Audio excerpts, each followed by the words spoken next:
Welcome to Power Fridays Live, the channel that aims to make a difference in the world through transformation, spiritual growth, and for entrepreneurs. Our vision is to empower individuals to live their lives with purpose and to make a positive impact on the world. We believe that power and purpose are the driving forces behind success and fulfillment in both personal and professional life. Through our broadcast, we discuss business strategies and techniques that can help entrepreneurs achieve their goals and take their business to the next level. We believe that through sharing knowledge and experience, we can empower each other to succeed and make a difference in the world. Now here's our host, Janelle Pulley. Hi, welcome. Thank you for joining us this evening for Power Fridays Live. I have the award-winning filmmaker, world-renowned journalist, and a voice for the African American community with me this evening, Rahiem Shabazz. Welcome to Power Fridays Live. How are you this evening? Thank you. I appreciate being here, and I'm definitely humble, to impart knowledge to our audience.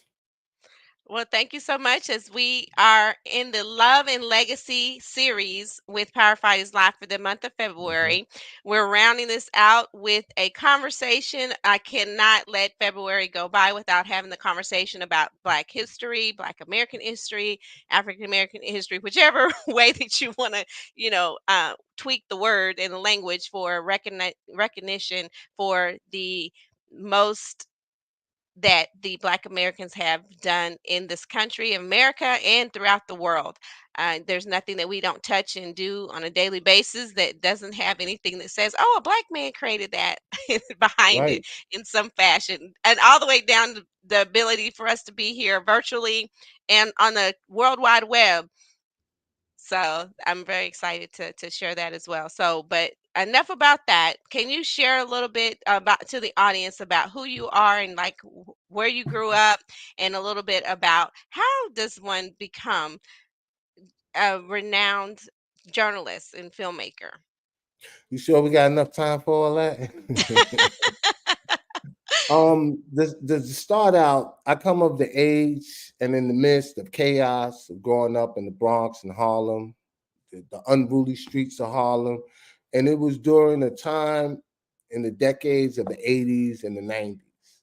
And it wasn't until the early 80s that, into the early 2000s, I'm sorry, that I started to uncover my true self and my passion in life. And that was when I came to Atlanta. I marked my journey by coming to Atlanta, and I became an entrepreneur. But before that, I was a journalist, and I have written for a lot of what I will call urban-driven publications that dealt primarily with entertainment, and a who's who in the entertainment world. I either interviewed them, or if it was a magazine, I wrote for them. I did that for several years. So naturally, I was a prolific writer. I wrote screenplays, and I got into the film industry with my first film. It was a short film. It was called The Sun Will Rise. And that film did exceptionally well on the film festival circuit. It got me the opportunity to work alongside of Tyler Perry with the Tyler Perry studio. And at that time, Roger Bob. I did that for maybe about 2 years. And then I went on to do my own thing. I started developing documentaries. And Oh, anytime you do a documentary, the subject matter should always be something that's near and dear to your heart. And so I developed this series called Elementary Genocide documentary series, and it dealt primarily with the school to prison pipeline. And that was something, hold on 1 minute. I'm sorry. That was something that I personally went through. As I said in the beginning, I came up in the unruly streets.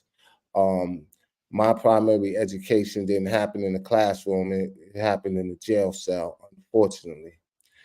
Um, so that documentary resonated with the people because this is something that is prevalent in our community, where you're essentially going from the schoolyard to the prison yard. You know what I mean? And mhm. that is the reality that happened with me. I was taken out in handcuffs from school, the first time I got in trouble, and actually wound up in a jail cell. And from there, it was a cycle. And A vicious cycle. Yes. huh? I say a vicious cycle. Oh yeah, absolutely, absolutely. It was a vicious cycle, and I was fortunate enough to find myself. Some people don't find themselves and they don't find their purpose, and that's where you have that recidivism rate come in. Um, I'm, I want to say, over 24 years removed from incarceration, from being incarcerated. So that been my journey. So with the first documentary, it was an overall success, and I'm talking about I won several awards. I traveled all around the country, doing screenings, doing lectures, and it was a need for me to put out a second one. I thought it was going to be a one and done. Um, People expressed that they wanted to see more because you restricted to hour and a half of time to tell a story. And sometimes there's a continuation to that story, and there's so many, oh man, who is this calling me? There's so many elements to that story that I felt the need for another documentary. And that documentary was Elementary Genocide 2, which is Hmm. called The Board of Education versus the Board of Incarceration. Oh wow. I And don't have that one. I have your first one, but I've got to get the second one. yeah, the second one, and the reason why I did that because in the first one I focused primarily on young boys, Hmm. um, and then out on a lecture tour, I would have parents come up to me and say, "Well, you speak about young boys, but I have a daughter who's going through the same thing." Oh There's young wow. teenagers that are females that are going through the same thing. You need to highlight that. So I highlighted that, and I uncovered that within a certain given time, the last 15 years, there was a 30% increase in incarceration, a 300%, I'm sorry, increase in the incarceration rate of females. So we definitely Wow. wanted to cover that. And we went all the way back to the Brown versus Board of Education, a landmark ruling. And we asked the proverbial question, has this done us more harm than good? And we know it done us more harm, and since it's Black history, we're going to talk Black, right? That's And, and, right. and, we, and we know at that time that 99.9% of the teaching that was being done in the rural South and anywhere in the United States when it pertained to Black children was by someone that looked like them. We know that for a fact. And when that ruling came out and it integrated us into the public school system, we no longer had that Black teacher that looked at us as their son or their daughter, that when we seen them, we seen the reflection of our aunties, our mother, or if it was a male, our fathers, our uncle. We didn't have that no more. We had someone that was alien to our culture, our norms, our ways, and really didn't have our particular interests at heart. So we know where that led us, right? When we're talking about miseducation, and you can look Yes. at Dr. Uh, he wrote the book The Miseducation of a Negro. Um, Is that I, was that my Jawan brain is freezing, Kawan, huh? is that Jufu? Is that Dr. No, that's Shu? not Kawanja Jufu. Yeah. It'll Um, come to me. It'll come to me. I, But this is where that whole entire concept come from. And Kawanja Kunjufu that you talked about, oh, he was ahead of his time because he spoke about the school to prison pipeline without calling it that. You know what I mean? right. Back in the early 80s. See, one thing that people got to know, right? And a lot of people think that I coined that phrase. I didn't coin that phrase, I popularized it. But the Mhm. elements that are in that documentary, if you read Kwanzaa Kunjufu book, he speaks about it. Right. You Well, the know, miseducation of the Negro yeah, that's is it. the father of Black history. History, yes, yes, It's yes, the yes, reason why yes, we're having yes. this conversation this month. Carter G. Woodson. Carter Yes. G. Woodson. How could I forget Yes. that name? I said, Exactly. And man. I was at a blank too, but I'm like, because, he's from Missouri, I Mm-hmm. think. Yeah.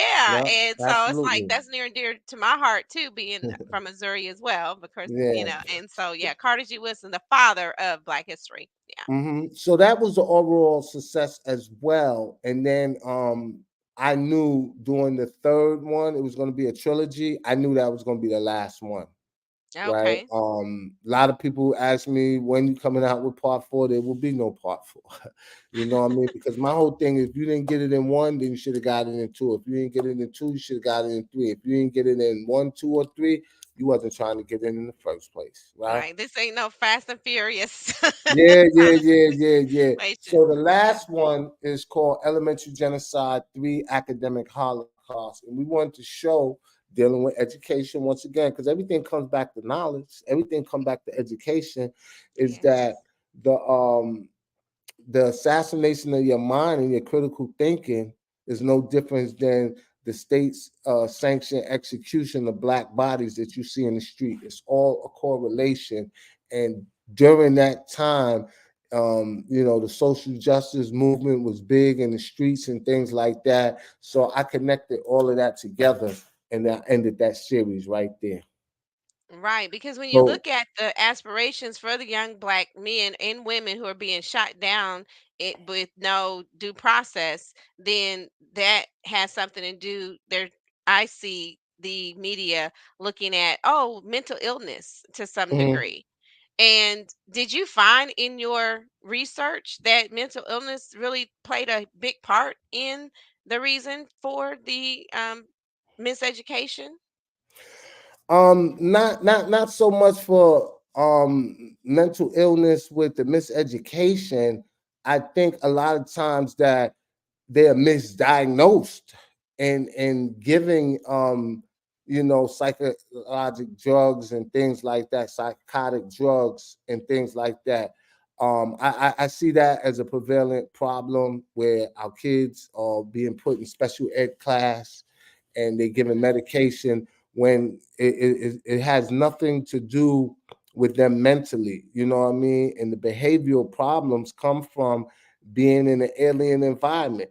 Naturally, we are communal people, you know what I mean? We can sit in a circle and learn. That's how Yes. that's where we get the cipher from. When MCs rap in the cipher, Uh-huh. that was a learning process where we all is in a cipher and we learning. To have the structural classroom setting where you have to sit for that duration of time while someone regurgitates something that they reading from a book is not a style of learning that is conducive to young black boys and girls. So Mm.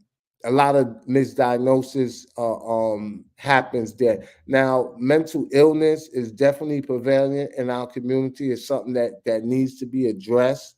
Um, and I think that for most of the society ills that we see in dealing with mental illness, the medication doesn't help. Right. I didn't My say belief all the system. time. I said Yeah. most of the time. So Yes. there's certain things that we can do that where we have to bypass that medication Right. and get into how we used to do it. Because there was a Yes. time that we didn't use medication for no type of ailments. We use natural remedies. And that's Right. something that I think needs to be explored. But hey, let me give the disclaimer. I'm not no doctor, and just do your research and read them Yes. books. Right. Not yes. Yeah, let's do our disclosure. Seek out the help of who you think you can get the assistance from, who have a license in that arena. So thank you And so much. someone that preferably looks like me and you. Yes, someone Yeah, that we looks gotta like keep you. And that. It's Black History yes. Month. We're gonna keep it all the way black. Black power to the last hour, right? Right, right. And which brings me to your awesome podcast called Necessary Blackness. I like the Sankofa in your logo for the Mhm. Necessary Blackness podcast, keeping it all black. Can you share with us how you came about the Necessary Blackness podcast and wanting that to prevail? Um, we have to be able to tell our own stories. You know, it's good that I can come on your podcast and I can go on different broadcasts and outlet, and we have the new black media. We need that, right? Because if if we only tell the story of the hunter, right, or the lion, you know, then our story never gets told. So we have to be able to tell our narrative and our story. And this was just an outlet for me to be able to bring other individuals on the platform as well as myself and tell that story, you know, unadulterated, raw, and just the truth. And I think oftentimes that we just don't have something that's just 100% black. You know what I mean? Like maybe I'll do a broadcast with someone that's not melanated, but it won't be on that platform. Any subject matter that's talked on there is dealing with Black society. And you know, we do live in a society where we're amongst people from other ethnic groups and other races, and we have to deal with them. You know, well, not me, but y'all have to deal with them in your interactions in life, and that's cool. There's nothing wrong with that. You know what I mean? But everybody except us don't deal with us where it's just 100% us. So media, it said media is the what? The fourth. There's three. What do they call it? Three executive branch of governments or something like that, and the media Yeah. is the fourth. You know, anytime a country invades another country, the first thing they do is start propaganda. And they take over or they destroy their media outlets. They're bombing. You know, go look at any war and you'll see that's the first line of attack, you know, is to spread the propaganda. Even during the Vietnam War, they was throwing down pamphlets, millions of pamphlets, you know, telling the people, trying to get the people on their side and you know, for them not to join the war. And then they're going to stop, you know, your communications, you know what I mean? Whether it's satellite radio, traditional radio, television, they're going to knock all of that out because the power of the word, you know? So that's why media is important. And Mhm. when it comes to particularly us, we got to have that power with black media. Mhm. And when you say the power of your word, that's spoken in the Bible too, about how Mhm. God created the Absolutely. world through word. And so Yeah. there's a lot of power in your word and how passion. I loved your passion, Raheem. You know, I've known you for several years, but your passion when you get on stage and when you get that microphone in your hand and the clips that I've seen, it's like, oh my gosh, I'm hanging off of every word that you share because your position in the social justice movement. Can you share with us a little bit about that? Because I know that you're part of what's been created, the Foundation of Black Americans, or I'm not even sure how that works. I'd love to learn more. Can you just give us a little bit of information regarding that as well? All right, let me correct you. When you say you're a part of the foundational Black American, like that's not a movement, right? That's lineage based. Like you're a foundational Black American, right? If you could trace your lineage back to the 1870s, right? If Oh, your people was enslaved in the wilderness of North America, then you're a okay. foundational Black American. You know what I mean? Right. Even So my if one great side of your grandfather. family Hmm. was enslaved and you can trace it back with the census, you're foundational Black American. So it's a lineage, you know what I So mean? I'm a Like, I'm a Foundation of Black American. absolutely. Oh Absolutely. wow, I learned something new today because I know, we went through ancestry.com and I know my family was farmers way back in North Carolina. And of course, that's near Baltimore where the ships came in. So, Mhm. it's kind of like all of these ports and all of these areas, like in Savannah, Georgia. I've learned the Mm-hmm. history there, in the Gullah, in South Carolina, in Charleston, and then you have Baltimore, area where all the ships came in. So yeah, the people brought in the ships, and then they had to go out. So my lineage goes back to, I can trace back to, I know for sure, North Carolina, but we did sample and DNA sample my great Mm-hmm. uncle at the time. He was 100 years old, and found out that the sub-Saharan African nation Mm-hmm. is where our roots are, and before we Okay, came okay. over and Yeah, and that's matriculated. another thing, being foundational Black American, right? We know that our genealogy goes back to Africa. That's a given, right? But what we also got to remember too, though, right, that everybody that's foundational Black American was not slaves. Right. Oh, wow. It was not brought from Africa over here, right? There was people, us, that was already over here. A small percentage of us came from Africa, but those that was over here was enslaved as well with the Africans that was brought over here. See, that part of history is never talked about. So that's why you have people that, when they say go back to Africa for what? Many of us was already here. So that's just to answer your question. But you said I'm a part of like the movement and what I do.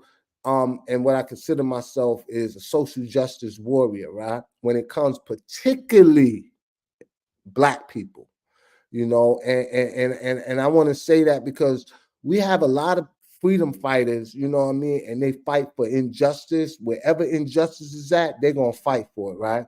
That's Right. good, right? I applaud them and I take my hat off to them. But me, I'm fighting for freedom, justice, and equality, specifically for Black Americans. You know what I mean? I got We you. do that first, and then we worry about everybody else. But until we do that, I don't have it in me, man, to fight for nobody else. I'm fighting for my people. So I'm one of what you would call a frontline warrior, right? And I fight for the rights of my people from racial discrimination. I fight for the rights of my people for reparation. I'm a reparationist. I believe that we need cash payments, lineage-based payments for those that are foundational Black Americans, as you say, or like I would like to say that are Black Americans, that our people toil in the soil right here in North America. Right. So and that's my stance. A lot of people know me for that. I'm not just known for that. I'm known as a But filmmaker, as an yes. author. I have a book that's coming out. It will be out very soon. It's called Radical Hope in the 21st Century. And in that book, we talk about Black society. And a lot of people, we had Jesse Jackson. He said, keep hope alive. You know what I mean? But everybody screamed that for the last 20 or 30 years. You need more than just hope. You need radical hope. Even in the Bible, it speaks about hope, right? It says those that have the hope of a mustard seed, don't talk about the mustard seed and having hope. Now we Yes, need and faith. radical hope. Yeah. So I go into a plethora of different topics that pertain to us in this book. And I let a few of our elders read this book, some of our grandmaster teachers that's amongst us today. And they was like, yeah, we got one right here with this one right here. So yeah, I'm talking that talk and I'm doing it unapologetically, because we in 2024, as you can see, everything is being revealed. The cover is being lifted, and what we are doing is we are taking back our power. And speaking of power, I was reading something today, and I know you talked about power and legacy, right?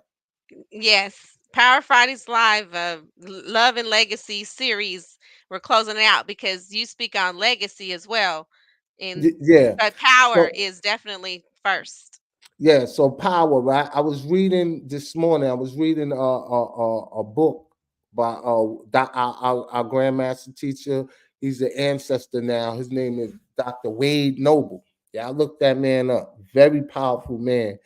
And I wrote it down what he said about power. He said, power is the ability to define reality and to get others to respond to that reality as if it was their own.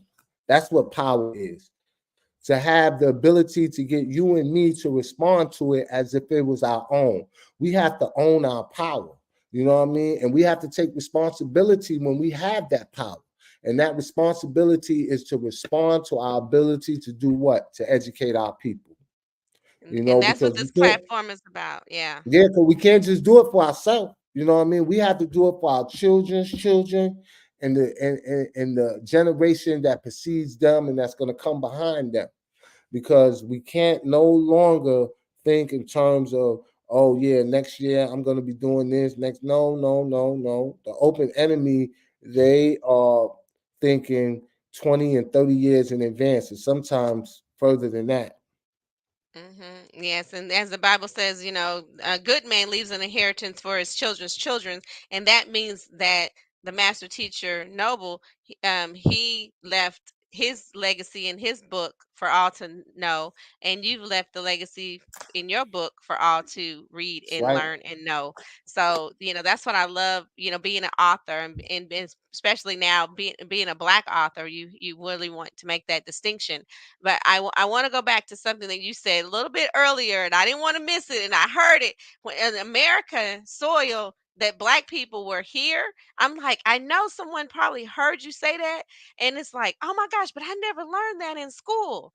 That Black people were Mm, here. They said it was the Indians that was here, no. before Christopher Columbus came over. And I was like taken aback by when I learned that, Crispus Attucks was the first Black man in the American Revolution, and then I learned later that he was mulatto. And I was just like blown away because I went to a historically Black college and university, and I grew up in a predominantly Caucasian community.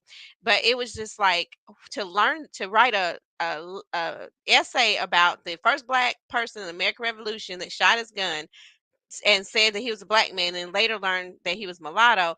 I was devastated.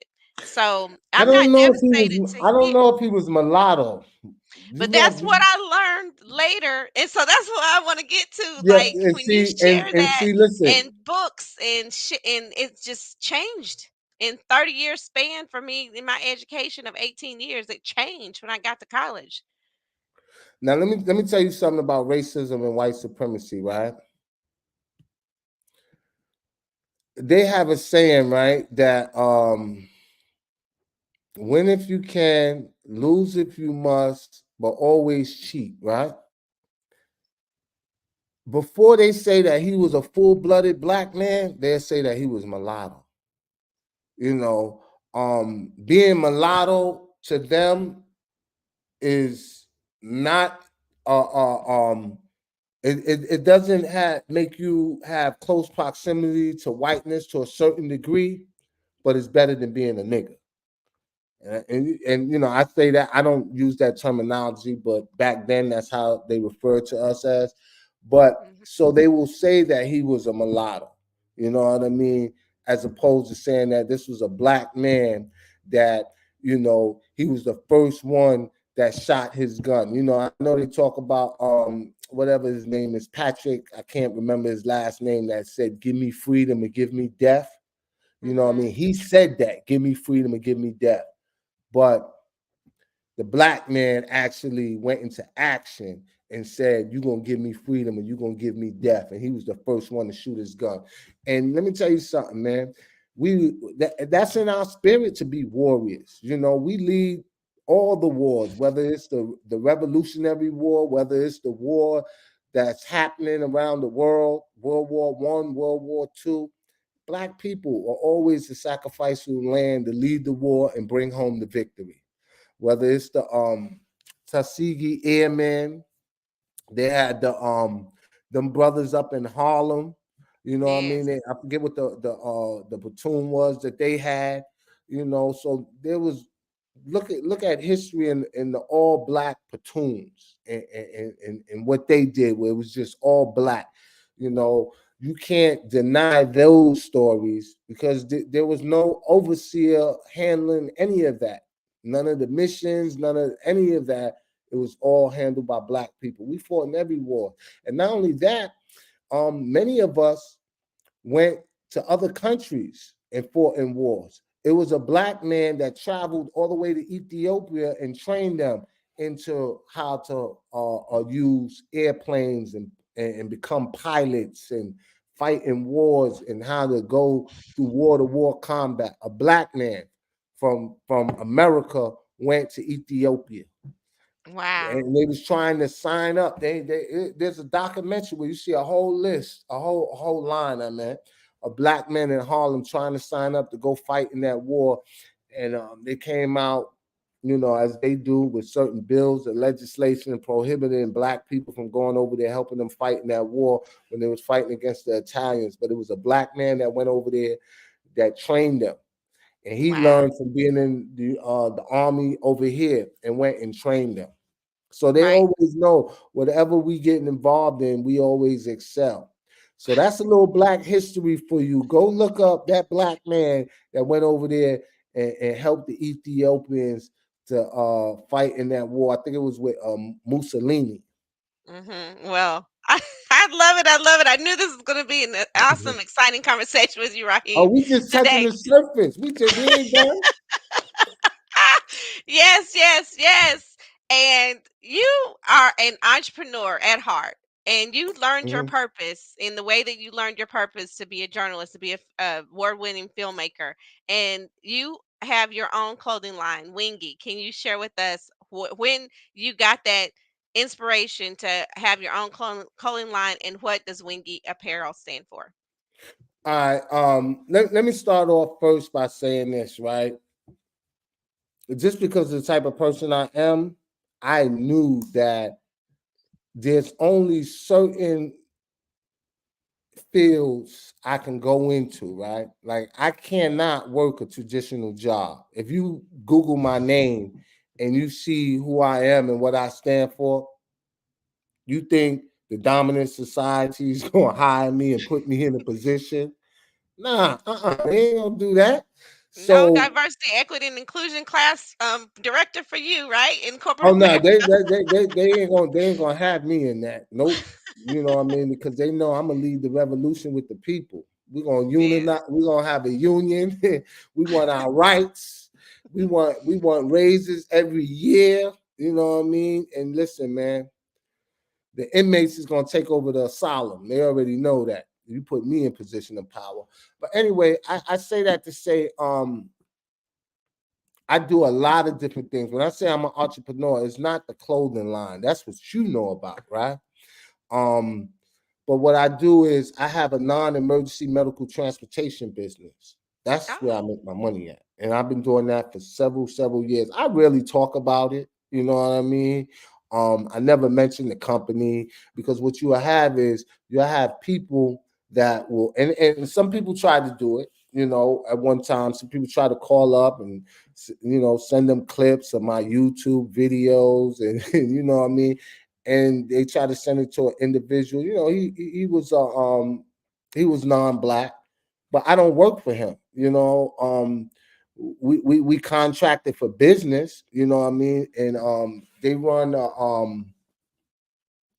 it's an assisted living place Hmm. for elderly people and predominantly people that look like us. You know what I mean? So those are the people that my company was taking to their doctor's appointment. You know, Mm. Hmm.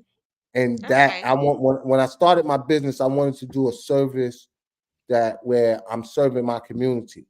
So we deal with a lot of Medicaid patients, people that's diabetes, chemotherapy, or dialysis, or if you Oh, had a wow. baby and you getting out of the hospital, you don't have transportation, we send out a van to come pick you up. So I've been doing that for years, a lot of Oh, years. I've been wow. doing that for a lot of years. So at the height of my business before the pandemic, I wound up having 4 individuals that work for me.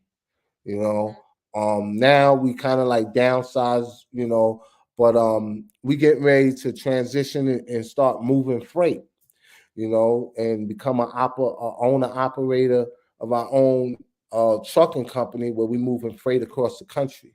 And I'm going to be hiring specifically those that are formerly incarcerated. And I don't like to call them convicts. I don't call them ex-felons. I like to refer to them as returning citizens. And when they Yes. return back to society, I'm going to show them that you can make money. You can make up to $100,000 or more a year by doing this trucking and being in the transportation business. When everything else shut down, them trucks were still moving during that pandemic, right? So Yes. Yes. that's something I do. Now with the Wingy apparel, right? I did that, right, because at this time you had the Gucci, you had Prada, you had all of these high, what they call luxury brand. You had the controversy that was going around with them, Hmm. blackface, with Gucci discriminating against people, not allowing them into the stores and all of that. And I wanted to create a clothing line, that was made by us, that we can all wear, and that had a specific meaning to it. So the word wingi is a Swahili word that means abundance.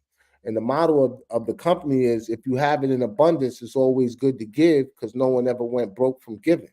You know what I mean? So this was like, I was making money from this and I was putting it into other different endeavors. The company, it did exceptionally well when we first started it. I got so much stuff. In fact, I'm looking at a whole bunch of stuff. I've been giving away stuff in the last week, just giving it away, because we have a new design. And this summer, we're gonna relaunch some new product. But it was like I wanted it to be like a charitable arm of my organization and what I do, because a lot of times, I don't talk about it a lot, but I have people that I help out financially. You know what I mean? A lot of times, some people hit me up, man. I was like, "How am I help you with that?" You know what I mean? Sometimes I just that's above my pay grade, but I Yes. do a lot for our people. You know what I mean? Like, when I did my taxes and stuff like that, I was looking at certain things that I did, and like those GoFundMe's, I blessed a lot of people's GoFundMe. You know what I mean? Hmm. And that was because of Wingy. You know what I mean? And like I Yes. said, you have an abundance is always good to give, because you can never go broke. And the reason why you can't go And, broke, even if you give it all away, you can't go broke, because it's and gonna that's the come law. back to you tenfold. You And know what I that's the mean? law. Yes. Huh? That's the law. That's the Yeah, law. because let me tell you something. Operating in the law. I done been broke 3 times and rich 4 times. So that means I'm rich now. But now, you know what I mean. But it's Yes. Yes. if you know how to get money and you understand how money operates and how money flows, then you'll always be in a position. You might not have it like you always had it, but you know how to get it. You know how to maintain it, and you know how to live. So that is my journey as an entrepreneur. And everything is independent. Like my films, Yes. I funded that out of my own pocket. The Wow. first one I did out of my own pocket, and I put up all the money. You know what I mean? Wow. It was either we're gonna swim or sink. And we swam 9,000 miles and made it to the Wow. other side. And the good thing about that is that, I took a chance, and people showed up and they support. So our people will support. The money is there. And it put me in a position to do the second documentary. And during that phrase, a lot of people was telling me, well, why don't you do a fundraiser or GoFundMe? And I did it, but it wasn't successful because I have a problem with asking for money. You know what I mean? Like, I just put the link out there and I just sent it and say, let me see, Yeah. let it do what it's gonna do. And it Yes. didn't do what I expected, but every little dollar helped.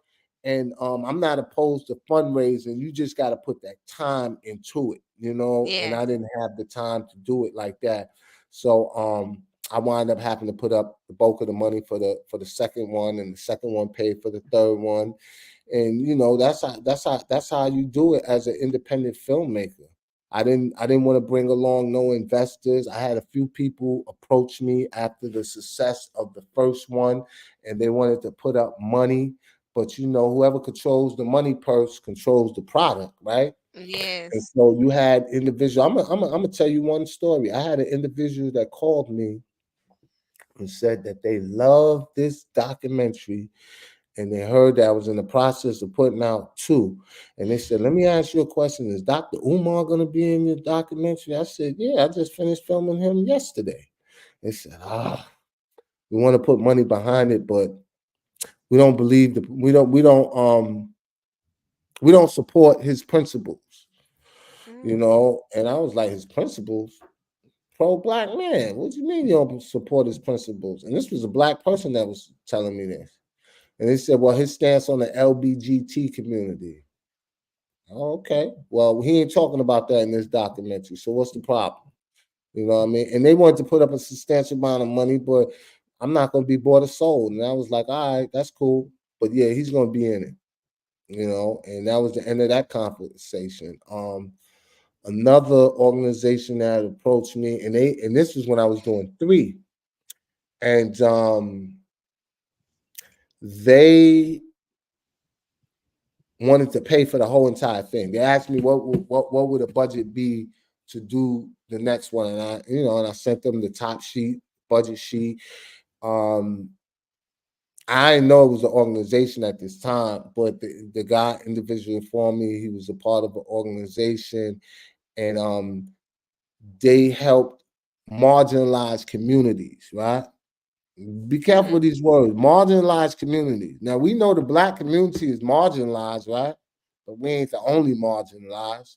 You know what I mean? When you're a minority, that's considered marginalized, right? Um, White women are considered marginalized. You know what I mean? White women are considered minorities, right? That's how Right. they're able to get affirmative action. So you gotta be careful with those trick words, right? Marginalized communities. And I asked him, what community specifically? Is we talking about the black community? And he just said something to the effect of the LBG community, the marginalized community. And overall, what he wanted to discuss, he asked me, do I know the disparities that exist within the school to prison pipeline when it comes to the LBGT community? And that's something that I should discuss in my documentary. Oh, I don't deal with gender. You know what I mean? Like this is for black people, and we ain't dealing with that. You know what I mean? So that was another situation where, when you're doing the work, there's people that will come to you and want you to support their agenda. And my agenda is black power to the last hour. And so I know I'm Wow. ranting and raving, but come on, let's So go. that so yeah, so that is why I think that having to to stand for something, to have a foundation of wanting to better yourself and better society as a people, that's what I absolutely love about you. And that your word is bond. What you stand for and how you represent and present is amazing. That's why you have Thank won you. awards.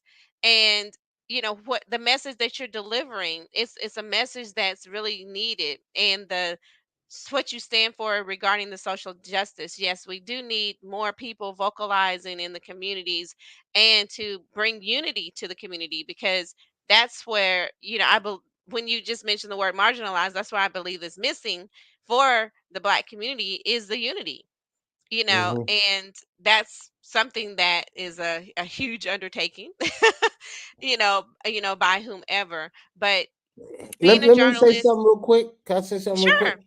Because I know, and I tell people this all the time, right? Because a lot of us, and I was one of those people too, right? That we have to unite. We all got to come together. Mm-mm. We ain't all got to come together.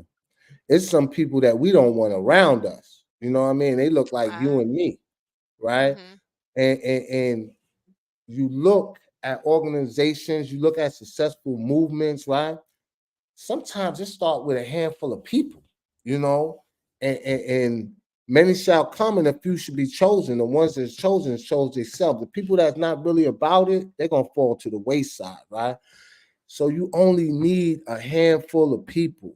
You know what I mean? Like you can really, I'm talking about make a significant change by just starting out with a determined idea. One person has that determined idea and get other people to gravitate towards it. You know, remember Marcus Garvey was one individual and he Yes. started chapters all around the world and led one of the biggest organizations in America. To this day, no organization has been bigger than the UNIA, and that was in the 1920s.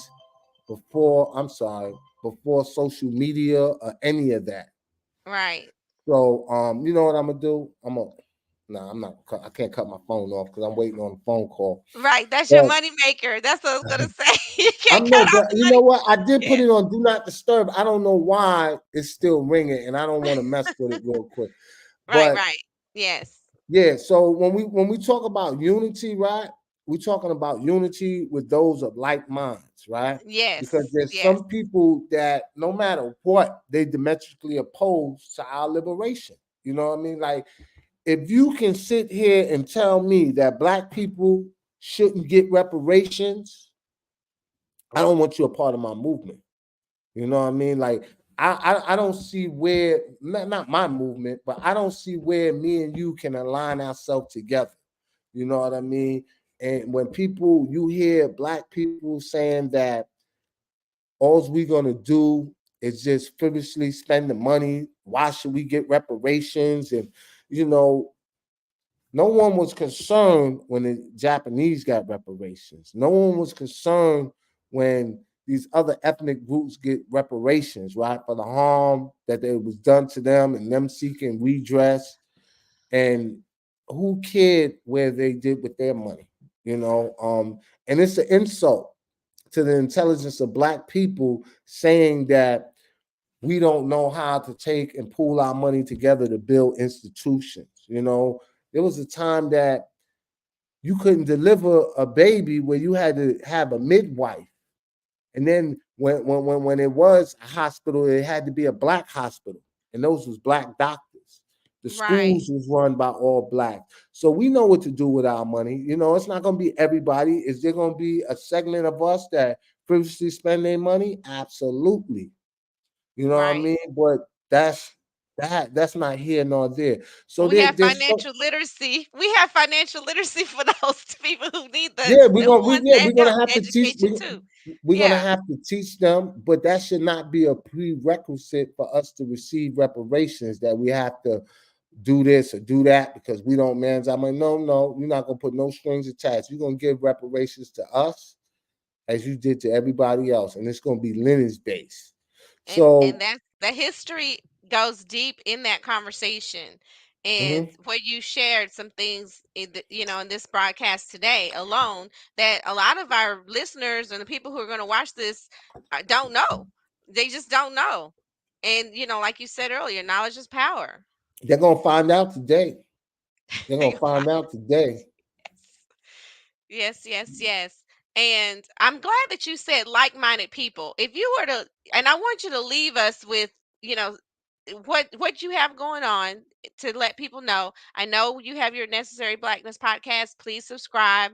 And you can look for, Rahiem Shabazz on all social media outlets. So please do, and get in touch with him, DM and DM something of value. And you've given a lot of value today. Rahim, I appreciate your time. I know your time is your most valuable asset.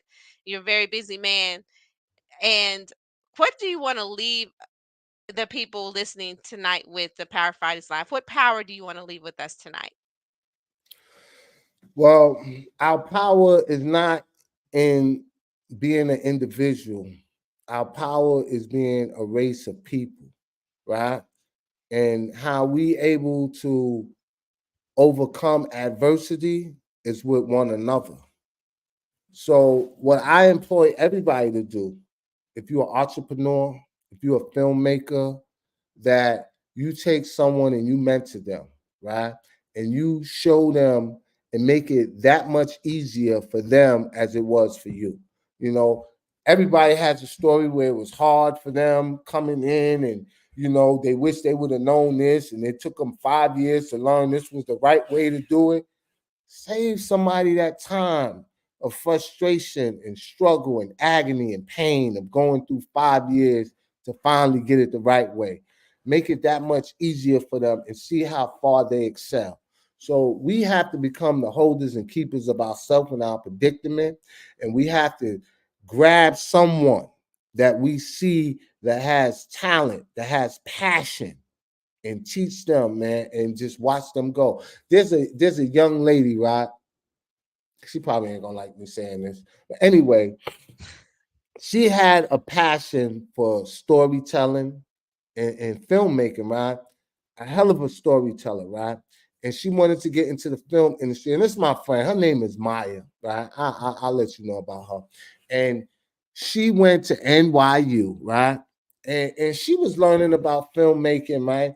But they started out teaching about the father of the silent film, right? Mm-hmm. We ain't in that era no more. You know what I mean? So she excelled and went to the school, but it was always something missing, right? So Mm. I had her Yeah. shadow me and come on sets, and I started teaching her and teaching her.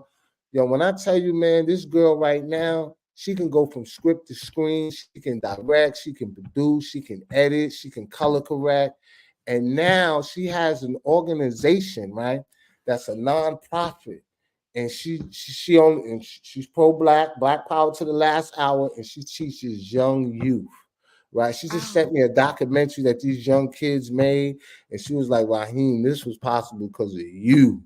You know what I mean? Because the time that I took to teach her, you know what I yes. mean? And now 50 young youth done came through her program, you know what I mean? And all of them is telling stories and narratives because everybody got a story to tell, and there's so many dimensions to our story that's going to be Yes. told. So that right there, if I ain't do nothing else, if I don't make another film, I don't do nothing else, right? I did that. You know what I mean? And that is going to be bigger than any film that I made previously or any film that I can make in the future. Because that one person impacted over 50 people already in her Yes. organization. Like I went to her website and she got individuals that donate, and I donated money to them, and we are helping these kids. But her her um her passion for filmmaking, I spotted that and I seen it, and for storytelling, she was like a real writer, storyteller. And Yes. once you have that knack for storytelling, all you need is the eye for filmmaking. You know what I mean? Translate your words into the big screen. And that's what I was able to do because I was a writer. So I wanted to see my words on the big screen. And everything happens for a reason. Yes. Like I said, I started out in traditional media writing for magazines.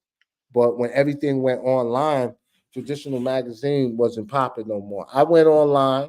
I did that for a while, but it started become gossip, you know, Mm.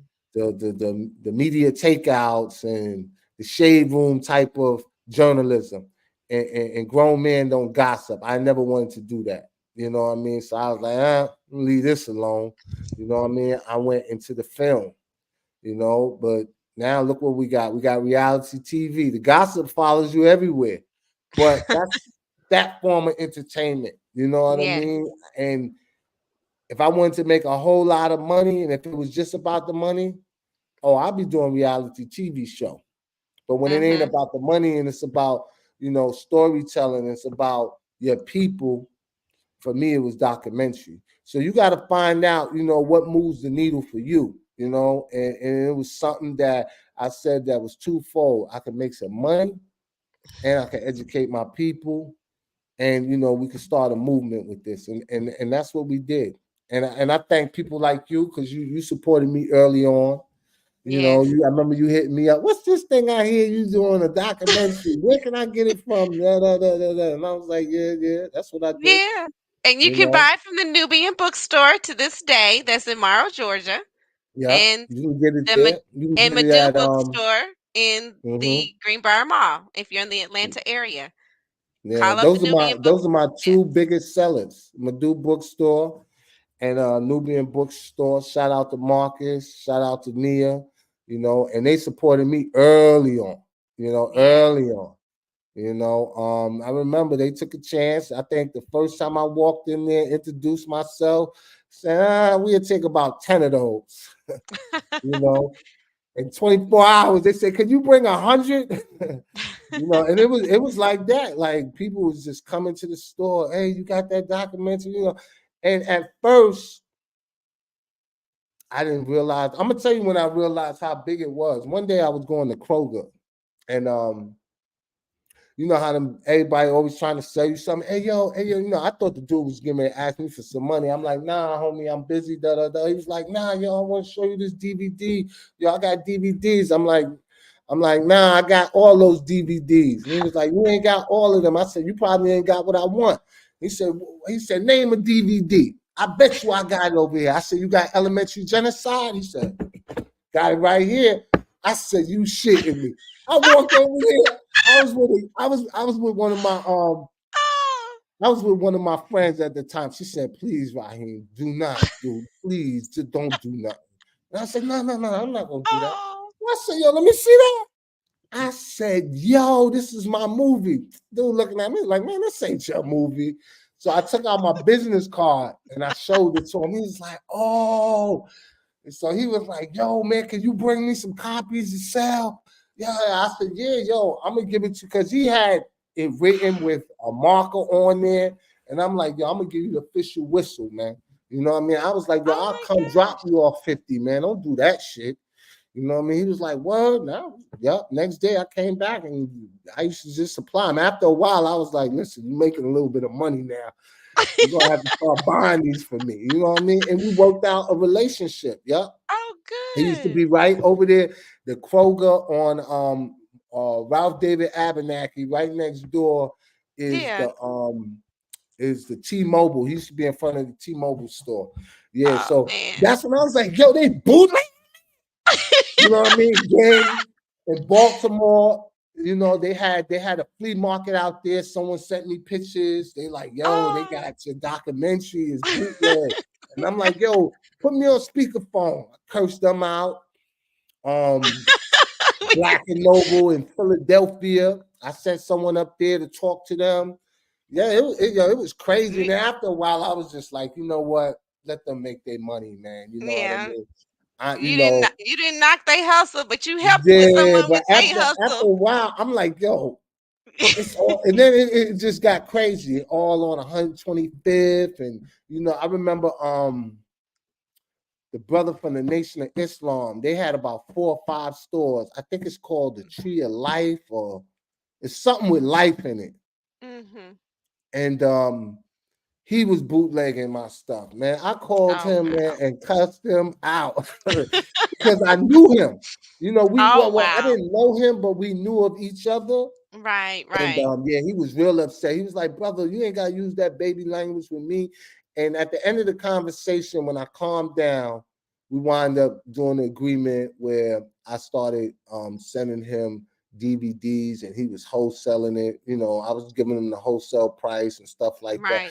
So a lot of times it wound up working out. You can't catch everybody. And that, and at one time that was the thing to do. You know what I mean? Like, I ain't Yeah. gonna act like I ain't buy a bootleg movie before.